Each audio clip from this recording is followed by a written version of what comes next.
இச்செய்தியை வழங்குபவர் Aalayam associates private limited property developers.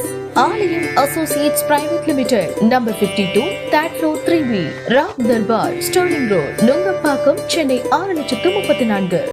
Kanchipuram புதிய railway நிலையத்தில் தாம்பரத்தில் இருந்து காஞ்சிபுரம் வருகை தந்த 40803 என்ற மின்சார ரயில் மாலை 5:50 மணியளவில் ரயில் நிலையத்தில் நின்றது. தண்டவாளத்தில் நின்ற மின்சார ரயில் மீது மனநலம் பாதிக்கப்பட்ட நபர் ஒருவர் மேலே ஏறி படுத்துக் கொண்டதை ரயில்வே ஊழியர்கள் பார்க்காததால் அவ்வழியாக சென்ற ரயில் பயணி ஒருவர் மேலே ஒருவர் இருப்பதாக கூறி ரயில் நிலைய அதிகாரிகளுக்கு தகவல் அளித்ததன் பேரில் மேலே ஏறிய நபரை இறங்கும்படி 1 மணி நேரத்துக்கும் மேலாக இறங்க சொல்லியும் அந்த நபர் இறங்கவில்லை.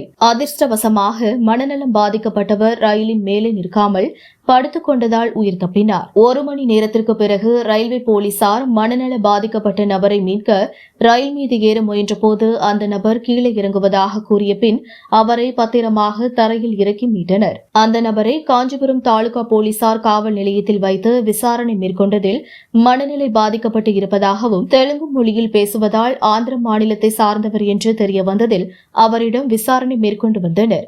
மனநல பாதிக்கப்பட்டவர் 1 மணி நேரத்திற்கும் மேலாக ரயிலின் மீது ஏறி இறங்க மறுத்ததால் ரயில் இயக்கப்படாததால் பயணிகள் கடும் அவதியடைந்தனர். காஞ்சிபுரத்திலிருந்து ரிப்போர்ட்டர் தினேஷ்.